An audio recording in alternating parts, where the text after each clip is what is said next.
So today we're talking 10.2.5. What kind of numbers are there? We're going to be deriving the quadratic formula and we're also going to be talking a little bit about the number system. So when it talks about deriving the quadratic formula, that means to prove or show where it comes from. And today we're going to do a process that mathematicians did a long time ago that actually gave them the quadratic formula by completing the square.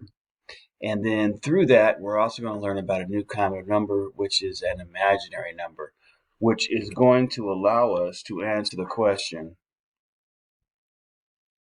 what does the square root of -1 actually equal?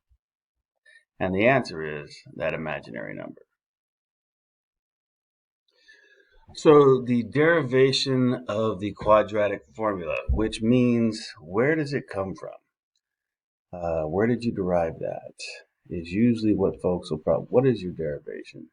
So we're deriving, which means where it comes from, and I'll just toss in mathematically. So we are going to prove the quadratic formula.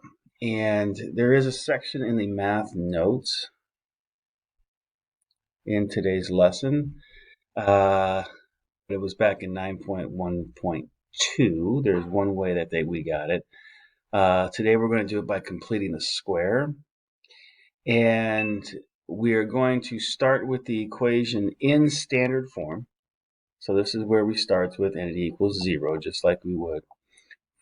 Ax squared plus bx plus c equals 0, so we can factor it out. We're going to complete the square. We're going to end up with this.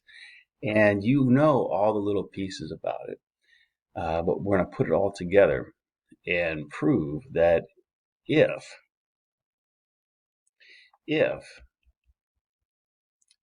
ax squared plus bx plus c is equal to 0, we're going to prove then x is equal to the opposite of b plus or minus the square root of b squared minus 4ac, all of that being divided by 2a.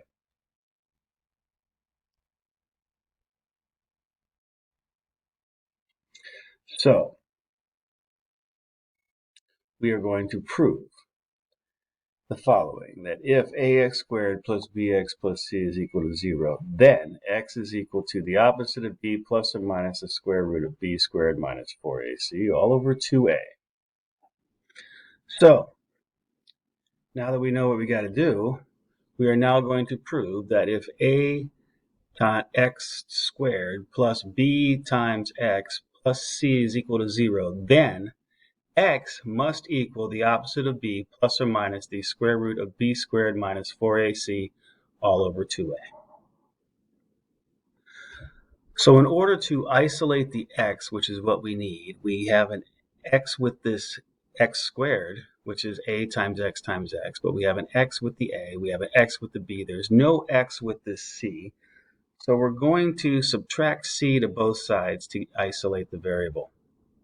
So since it's plus c, we're going to subtract c to both sides.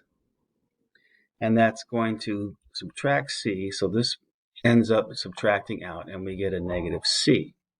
And that leaves us with a times x squared plus b times x is equal to negative c. And from here, we know that we need to have the x squared by itself in order to complete the square. So we're going to divide everything by a. And that will take a over a will divide out. So we just need to make sure that we're now going to divide by a to everything. So we're going to divide by a to all. And that's going to leave us with x squared plus b times x is going to equal a negative c over a. And that's getting us close to where we want to be because there is a negative in the top with a c, and there is an a in our denominator. The next thing is to look at completing the square.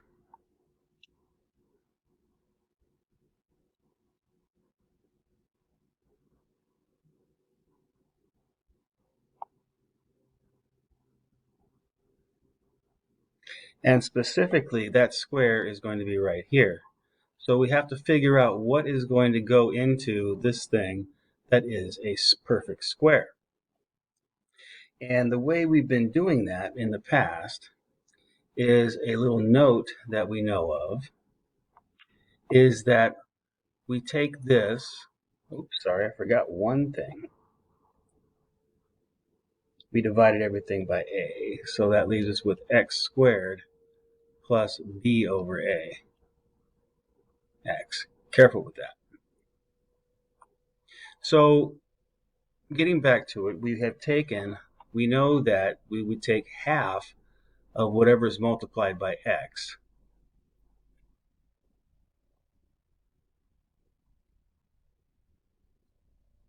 And that's equal to b over 2a.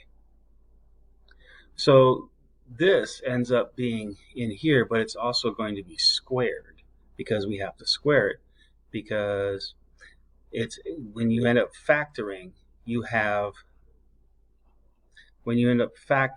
you have b over a and b over a, and you take half of that, that's what ends up being here. So if it's b over 2a, this ends up being half in here, and this ends up being b squared over 4a squared. So we just look at this and we say, okay, so this is going to be b over 2a, and that thing is a square.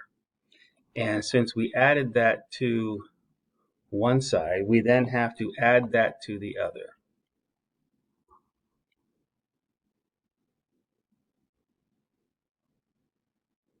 B over 2a squared. And simplifying a little bit, we now have x squared plus b over a times x plus, and we're going to leave this like this, that's b over 2a squared is equal to, and we now have to solve or simplify this rather. So b over 2a squared is simply b squared over 4a squared minus c over a is what's left. And the reason for this becoming 4a squared is because that's b over 2a times b over 2a is equal to b squared over 4a squared. So we know that this is going to factor from our practice in completing the square, and we get x plus b over 2a, and that whole thing is now squared. And that's going to be equal to, we need to simplify this fraction. We have our denominator here. We can go with a, and we can make 4a squared out of it. So we're going to have our denominator of 4a squared. And we're not going to have, this is just multiplied times 1. So this is also times 1. And that gives us still b squared. Then we're going to multiply this one times 4a, and the top times 4a, and that gives us 4a squared in the bottom, and now we have minus 4 times a times c, which is looking real good because we have a b squared minus 4ac in the top, and even though it's square rooted, we do have it. So we've got something, and we're getting there. So the way that we undo this square is by square rooting both sides.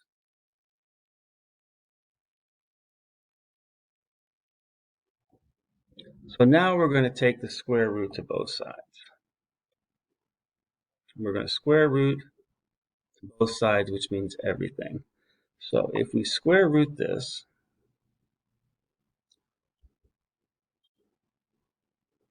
we have the square root of x plus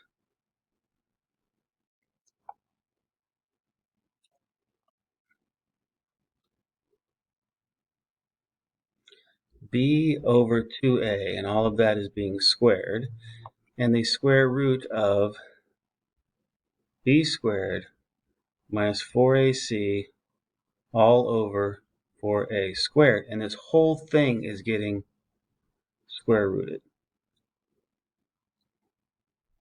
So we're left with, on the right-hand side, the square root of a square is just what's in there. So now we have x plus b over 2a is equal to, and this is where you got to look at this and say, okay, 4a squared is a perfect square because we know that 2a times 2a is equal to 4a squared.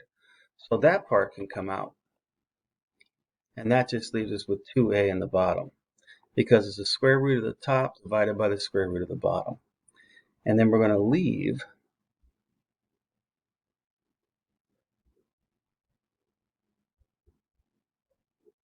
that inside the square root because we don't know what the square root of a would be, square root of c. And this is all together. So now we have x plus b over 2a is equal to the square root of b squared minus 4ac all over 2a. And if we look at where we get to, we're getting real close because we have this part. Now we just got to figure out where this comes from. So we have x plus something, and this b over 2a is a number. So we're going to take that away.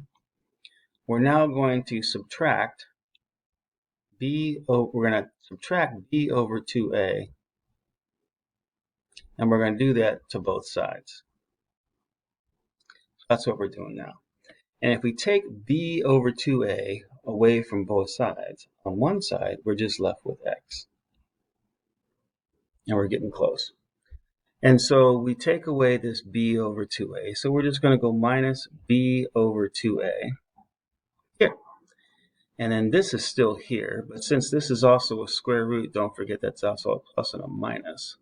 So we have plus or minus the square root of b squared minus 4ac, all of that over 2a.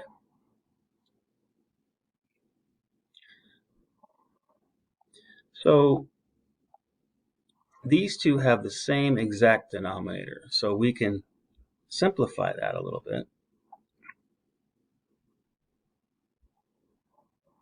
All over 2a. So all we're doing here is we're just going to simplify.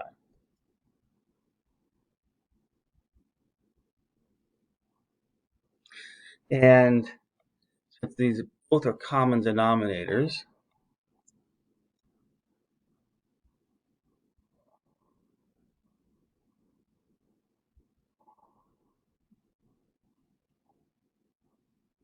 we have common denominator of 2a, which is nice, because then we can simply say that this is now negative b plus or minus the square root of b squared minus 4ac. And that is how it's done. So some attention to detail and notes not to forget. Don't forget that if you take a square root, it ends up being a plus or minus.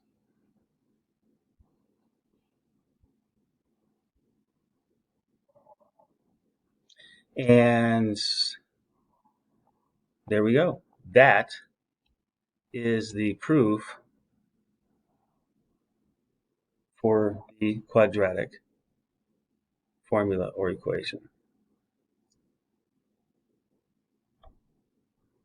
So it actually comes from somewhere. It comes from simply solving the equation for this, and it's a lot. But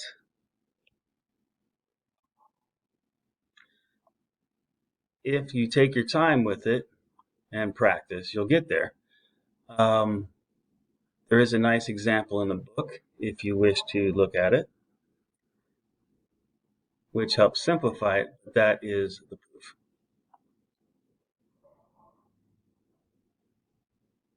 So there it is. So we're now going to use the quadratic formula to determine how many x-intercepts or zeros. So we're looking for how many intercepts or zeros. So we're going to figure out what it is when y equals 0. That's our zeros of each given quadratic function has. Now we're going to look at specifically, as we know from our previous lessons, that in the quadratic equation in which x is equal to the opposite of b plus or minus the square root, we're only going to be looking at this b squared minus 4ac part, all over 2a. We're only looking at b squared minus 4ac. And we know that if b squared minus 4ac, we know that if it's positive, if it ends up being a positive number, we have 2 zeros. If it's equal to 0, if it equals 0, then we have 1 root. And if it ends up equaling a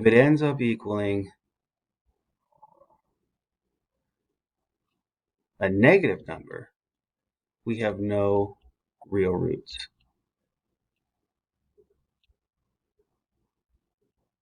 So this is our little key to figuring out the number of roots that it has.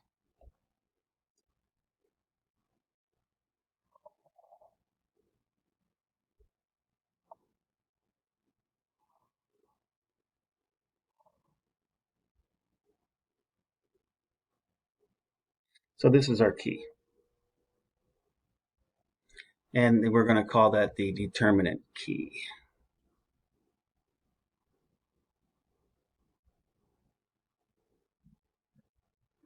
The determinant key. Because the determinant key is the part in red. And that's what we're focused on. So if we look at this equation here, it's already in, remember, it's got to be in a times x squared plus bx plus c, or standard form, and it needs to equal 0. So that's where we have to start. So here we already have this, but let's set it equal to 0. So that's 8x squared plus 14x minus 15, and that needs to equal 0. And we know from this that a is 8, a is 8, b is 14, and c is negative 15 because it has to be plus c, and that'd be plus and minus. So looking at our determinant, we have b squared minus 4ac. So that's b squared minus 4 times whatever a is times whatever c is. And a is 8, and that's b squared. So a is 8, or a is 8, sorry, that's a is 8. We need b in there. And b, we know that b is 14, a is 8, and c is negative 15. So we get 14 squared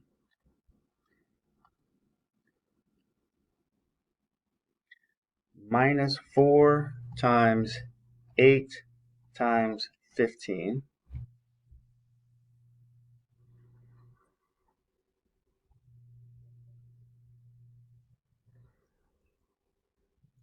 Okay, and what we end up with is 14 squared is 196. So this part here is 196. We get 196. 4 times 8 times 15 is 480. just looking at the numbers, is 480, and a negative times a negative is a positive. So now we get 196 plus 480, and that's 676. And 676 is much bigger than 0. Therefore, we have two roots, or two zeros.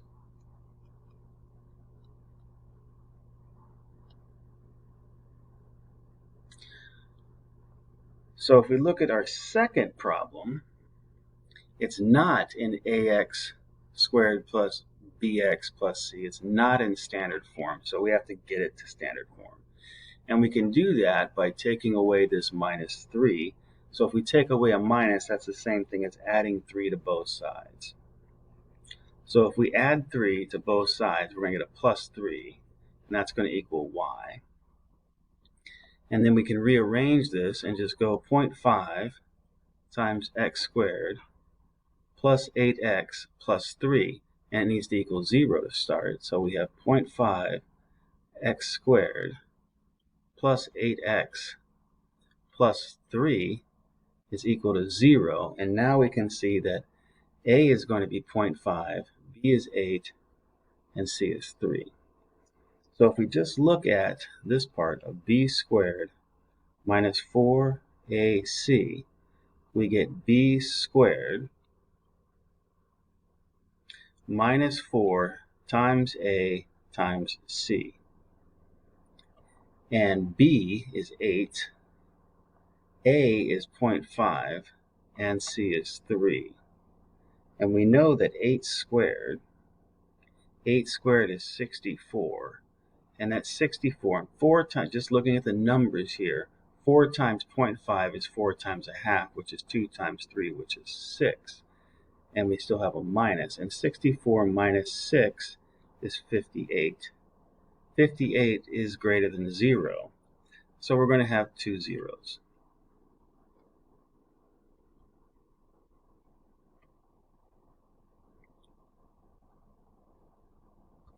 So once again, because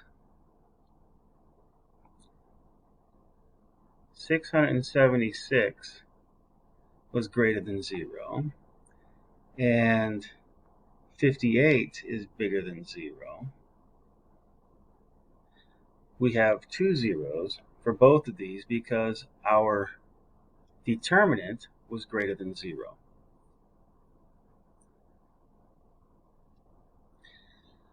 Now, if we look at this next one, it looks like it's in standard form. So we have a times x squared minus b times x plus c equals y. But we need it equal to 0. So we have x squared minus 10x plus 30 equals 0. And we know that a would be in front of this x, so we know that a in this case is going to be a 1. b is negative 10, and c is 30. So if we look at our determinant of b squared minus 4ac,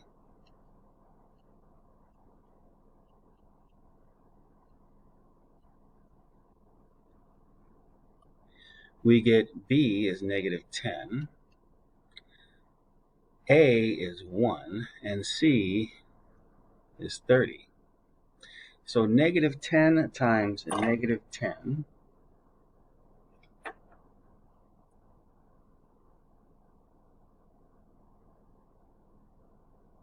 is negative, or positive. Negative 10 times negative 10 is positive 100.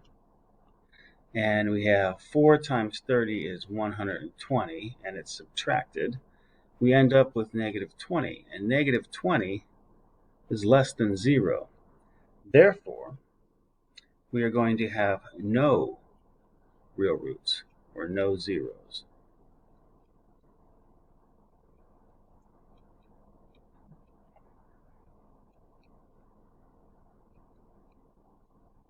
Which means it does not cross the x-axis.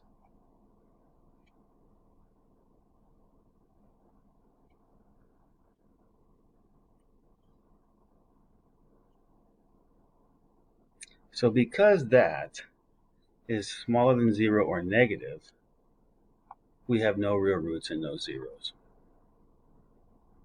So if we look at our second one, this one here, 4x squared minus 4x plus 1 equals y, it's in standard form already. So let's just set it equal to 0.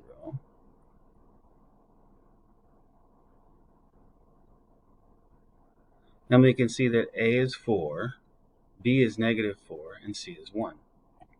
So if we look at our determinant of b squared minus 4ac, we have b squared minus 4 times a times c.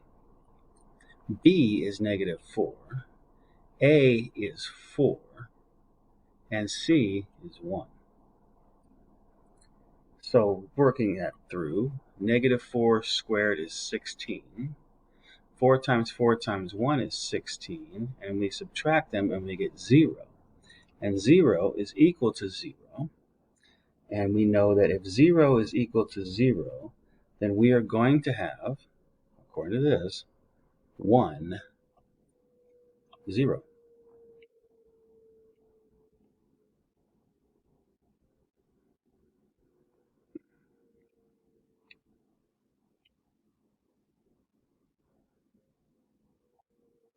And that's how you can use the determinant to find out the number of zeros. Now we're going to get into imaginary numbers. So what we're going to do is we're going to solve this equation, and we're going to solve it for x. The first thing that I'm going to do is I'm going to look at it and say 0 equals x squared plus 1. I don't personally like writing it like that, so I will rewrite it as x squared plus 1 is equal to 0, because it's x squared plus 1 equals 0. And I'm going to subtract 1 to both sides. Actually, we're going to add 1. No, we're going to subtract 1. We're going to take away 1. So we take away this 1. So we're going to subtract 1 to both sides. And we take away the 1, and we get x squared is equal to negative 1. And then to undo this, we square root both sides. And we get the square root of x squared is equal to the square root of negative 1.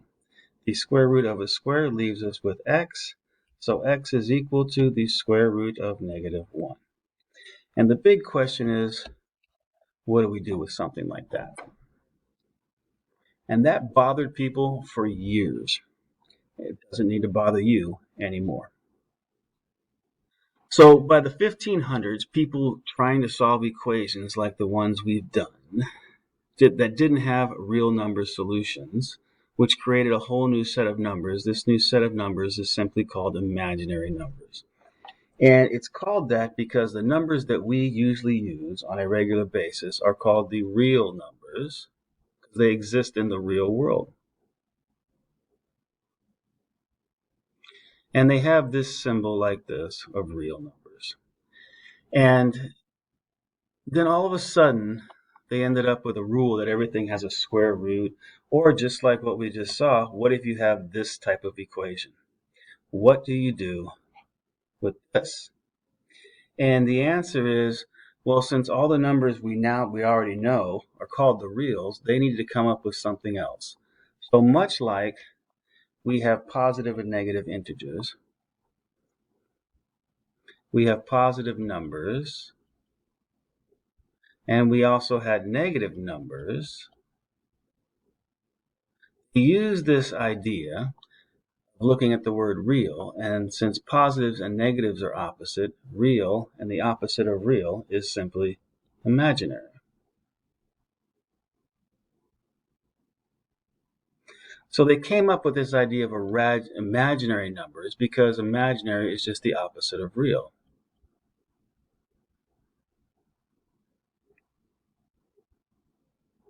It's opposite of the word real. So the basic imaginary number is the square root of negative 1, which we're now going to call I. So in other words, I is simply equal to the square root of negative 1. And whenever you see the square root of negative 1, we're just going to put I. So in other words, we take this equation that we had here, x squared plus 1 equals 0, we have x squared was equal to negative 1. So x was equal to the square root of negative 1, which we would then write simply replacing, knowing that the square root of negative 1 is the same thing as calling it I. We would then simply say that x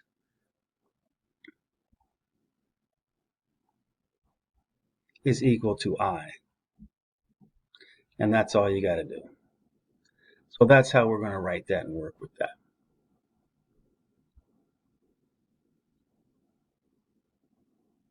So that's all we do with that. Piece of cake. So now we're going to solve this equation. And we're going to look at what this means. So first things first, we need to get the letters on one side, the numbers on the other. So we're going to subtract 81 to both sides. And that's going to leave us with x squared is equal to negative 81. And then we take the square root of both sides, and we get the square root of x squared and the square root of 81, which is negative. And we end up with x is equal to the square root of negative 81. And since we're square rooting that, it's also plus or minus. And that's going to simply equal the square root of 81 is equal to positive or negative 9. So if we know that, then the square root of negative 81 is going to be the square root of negative 1 times the square root of 81, which is simply going to be the square root of negative 1 times 9, positive or negative. This is simply I. So times 9 plus or minus. So we know then that this is going to basically simplify out to 9i. So x is going to be equal to the square root of positive or negative 9i.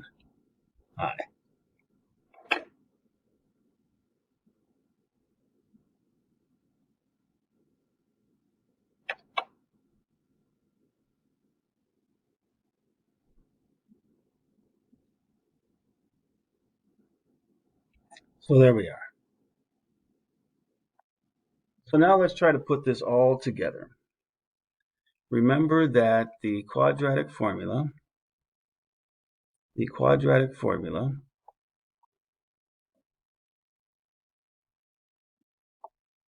is when x is equal to the opposite of b plus or minus the square root of b squared minus 4ac all over 2a, and that I is equal to the square root of negative 1. So if we understand this, we're kind of good to go. So let's give this a shot and see what we get. So we have x squared minus 10x plus 30 equals y up here. So we're just going to set it equal to 0. And we know here that a is going to be 1, b is negative 10, and c is 30. So now we just build this.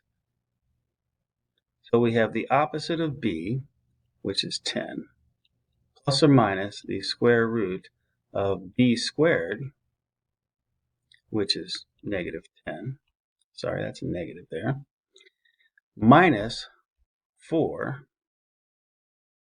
times whatever a is, and a is 1, times whatever c is, which is 30. And all of that is over 2 times whatever a is, which is 1. So now, simplifying, we have the opposite of negative 10, which is 10, plus or minus the square root of negative 10 squared of negative 10 squared, which is 100, 4 times 1 times 30 is 120. So we have 100 minus 120, all of that over 2.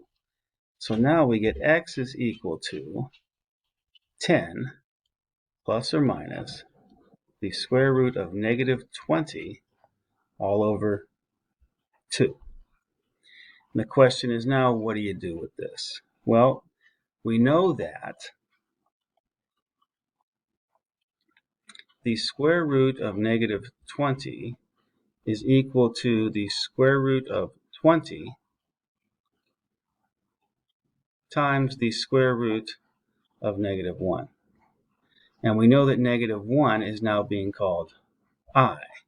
So we have the square root of 20 times I. So the square root of negative 20 is simply going to be written, we could rewrite that as plus or minus I square root 20. So that's what we're going to do. So now we're going to rewrite this with x is now equal to 10 plus or minus I square root 20 over 2.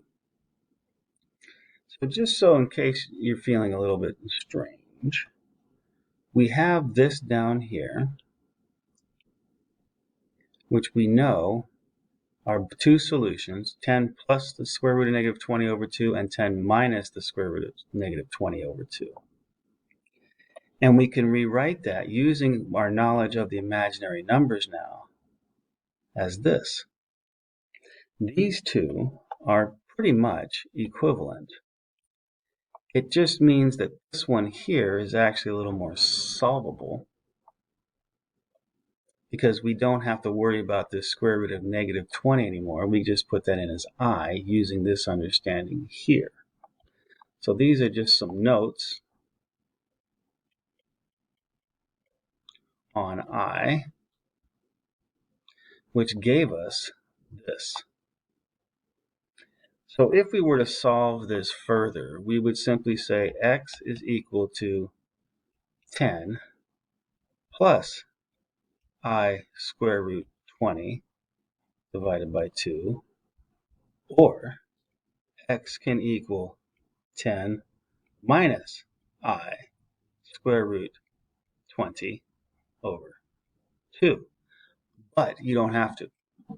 You can just leave it like this. This is good.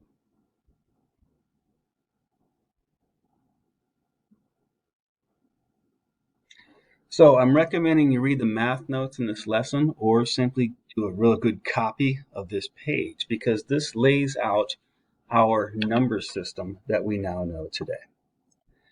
So what we have are our natural numbers, which is where you start counting.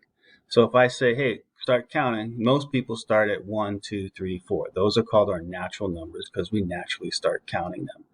Then we have our integers, which are the positive and negative whole numbers, even though whole numbers aren't negative, but we refer to them as that. So those negative 2, negative 1, 0, 1, and 2, normally what you put on the number line.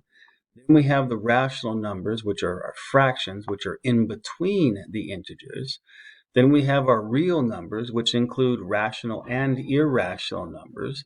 So those are our real numbers. And because someone said, hey, what about the square root of negative 1? That gave us the imaginary numbers, which gave us our entire number system of complex numbers. And that's what we have today. So looking over here, if the square root of 9 is equal to 3, then the square root of 9 is equal to 3i. Because the square root of 9 is equal to 3, it's also equal to positive or negative 3. So what we put here is this is positive or negative 3i. Because this is 3, then the square root of negative 9 is the same thing as the square root of negative 1 times the square root of 9. And if the square root of 9 is positive or negative 3, that's just I times positive or negative 3, which is that. So it is quite simple to simply rewrite it like that. You just get used to it. So it takes practice, but recognize that the square root of 9 is plus or minus 3. The square root of negative 9 is plus or minus 3i. Whenever you see that negative in here, put an I and deal with the number. So that's our number system. So now let's rock this. So if we look at this, we have 7x minus 5, and that's squared equals negative 2. We can take the square root of both of these, and we end up with 7x minus 5 is equal to, this is going to this I square root of 2 plus or minus.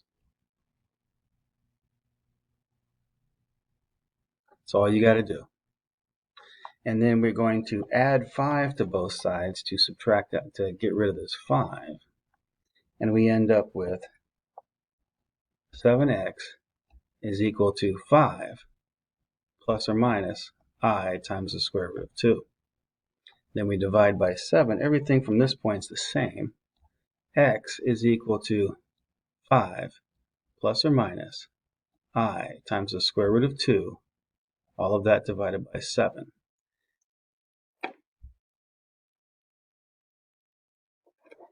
And since we have this I in here, and this is done at this point, you're done. You're done with the math on this.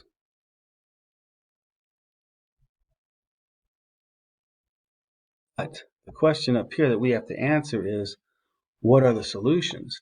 And since you have this I, because this I is here, there are no real solutions. But you do have two imaginary ones.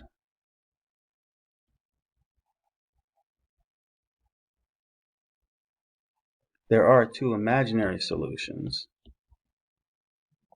to this, and it's 5 plus or minus I square root 2 over 7. So we have two imaginary solutions, but no real solutions.